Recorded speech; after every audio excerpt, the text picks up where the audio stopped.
Daghan sa atong mga kaigsunan karon no nga usahay libog pa kaayo sa ilahang kahimtang sa ilang pagpuyo labi na kung magka problema na do na nay mga sakit nya usahay dako kay tag makalimutan.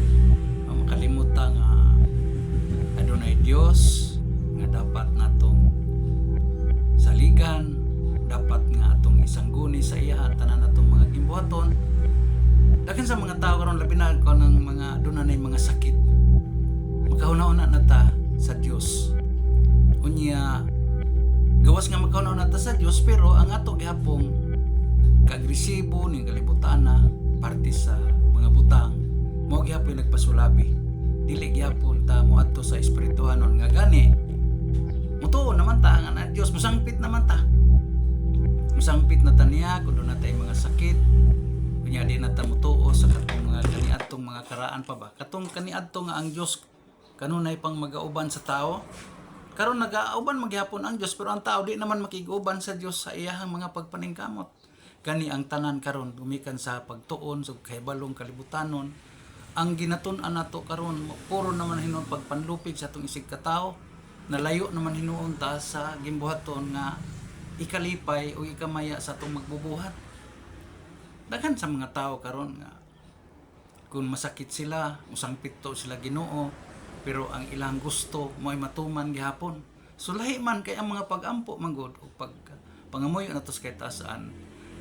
Atol inon nga iyang pagbuot may matuman, dili ang atoa. Pero gusto man nato nga kitay patumanan sa Dios. Kay ang atong mga pag-ampo dako naman kay diferensya kaniadto sa gitudlo ni Kristo kung unsaon ang pag-ampog Dios. Ang pag-ampog Dios simple ra kayo. Dili gani kinahanglan nga magdala kag microphone. Ngayon gani kung ikaw mag-ampo sulod sa imong kwarto sirad imong pultahan ug murag mag-inusara ka dito mag-ampo. Karon kay mahimo dapat tag microphone. Karon daghan makabati unya nga atong mga pag-ampo karon si Kristo nagtudlo yung pag-ampo ingani lang kamubo. Dili kay daghanon pa natong sulti unya narabas Biblia giingon nga ang daghang sulti daghang sayop. Kay ang uban ana sobra sa uog dili di ka na mas mga daotan. So alang sa tanan no katong angay sa mga sama aning tambag-tambag nato ang mga content parte sa relasyon nato sa Dios ug sa tao o sa kalibutanon nga nakita nato nga kita ang naga-manage ani. Paki-share lang nya likes nya follow sa ako ang Facebook ug sa akong TikTok ug sa ako ang YouTube channel. Di Natural Healer Dodong Voicer Tatay Dodong Mananambal Binisaya ug mga tambag-tambag. So kung tambagan to mga masakiton karon ako nagapanambal kog Binisaya alang sa tanan nganong inani ang akong mga content kay mananambal kog Binisaya katong tuo lang musalig maaris ako magpatambal kay donasyon naman akong ginadawat niya akong tudloan mga pag-ampo nga makaayog sakit mga pag-ampo nga atong ipangliya kita gud obserbaran ko nato kung kani atong mga pag-ampo effective ba ni sa ato ang mga problema suliran kung ikaw karon napuno ka sa mga problema dangop sa Dios pag-ampo nya pag-ampo ingon ana lang amahan namo nga naka sa langit pagdaygon imong ngalan umabot ka namo imong gingharian dili kay kitay mo adto kundi ang Dios mo imo kuan nato og ang ako dayong ginahangyo sa mga tao kung gusto ka kuha akong contact number tawagi ko gusto ka magpahilot gusto ka magpatambal nangita kag Mananambal Binisaya doo lang Tatay Dodong naara ko sa may Mintal Davao City. Pwede kang mo-chat nako, manawag, pwede po kang mo-text nako kaya kung tubagon, pwede kang mo-comment po sa ako ang comment section kaya ako kang sultihan. Kay sultihan ta maigsoon ko. Unsa man karon ang bandi nga imong naangkon, di kina nimo masaligan nga kana makadugang sa imong kinabuhi o kana makapahimo nimong matarong. Gani ang kanang kwarta di man daotan. Kanang kwarta accessories lang sa pagkadaotan. Ang tao nga nagunit ana, ang tao nga mogamit ni ana naara niya mao na siya mahimong daotan. Pero ang kwarta no dili, ang bandi dili. Ang bandi ato nang galamiton para mahimong tatang matarong. Pero kung ikaw makaangkon og bandi lahi man hinuon kana bitaw unsay makakwarta kag dako lahi man nun ang naas atong hunahuna kay mga daotan man ang mga buhat. Kani ako ning ipamay, kani akong ipanglaki, kani akong ipalit ni atong mga gwapahon, ako ning ipalit atong mga gwapuhon, kani ako ning isugal, kani ako ning isugo aron mahimo kanang tawana akong kay gidumtan ako na. Mao man na ang ato ah. So kitang tao may daotan ang nagunit sa kwarta, pero ang kwarta di daotan. Money is not evil cause. Ang tao nga nagunit anak mo ay mahimong evil. So akong gihangyo mo katong ganahan ani paki-share lang ha. Kunya kung gusto ka nga mangita kag manambal binisaya, tambag nimo, mupainom ko nimo. Ang ako adiri donation lang akong ginadawat. No? Magpatambag ka okay ra. Pwede ka mo chat nako, manawag ka nako kay ako kang istoryahan unya.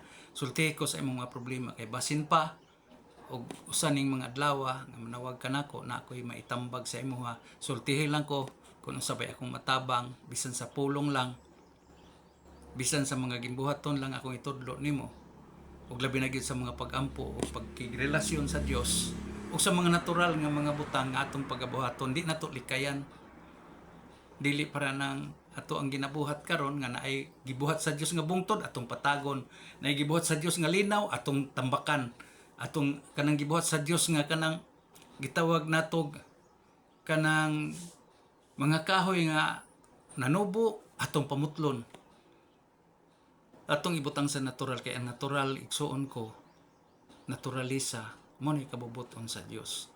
So ikaw karon masakiton, natural man kitang masakit man ta, gumikan kay kini atong sakit bunga man ni sa atong dili mayong buhat.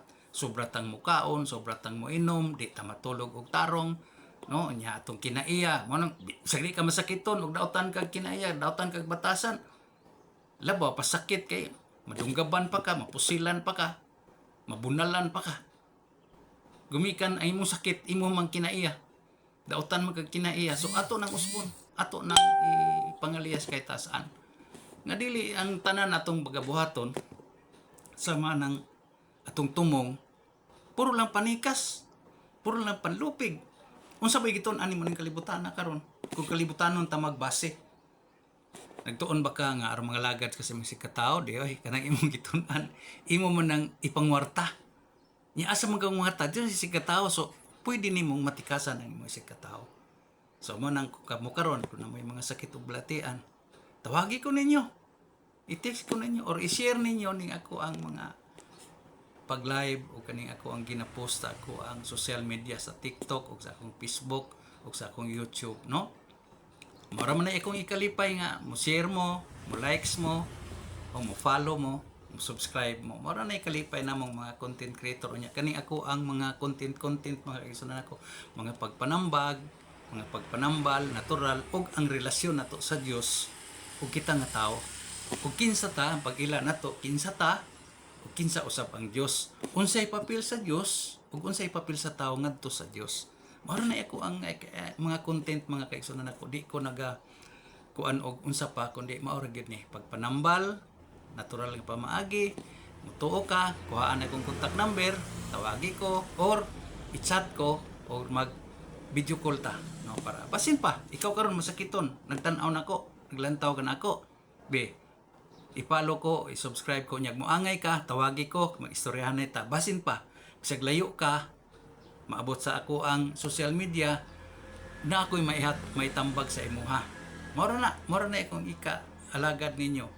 Unya, kung mo patambal mo na ako diri, mo dool mo na ako diri, donation lang, voluntary donation lang akong ginadawat. Pero mo painom ko og tambal, mohilot ko.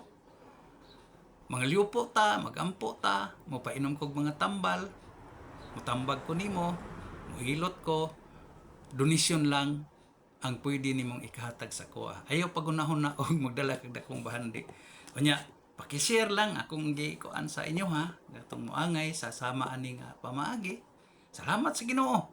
Ug unta kining ato ang ginagmay nga mga pag live makahatag nis mga tawo kanang dugang inspirasyon sa inyohang adlaw-adlaw karon nga panginabuhi ug sa inyong mga sakit ug balatian nga giantos. So daghan salamat ninyo sa sunod na sad. Hinaot ko ang Dios kanunay mag-auban nato. Salamat sa Dios. Good luck and God bless.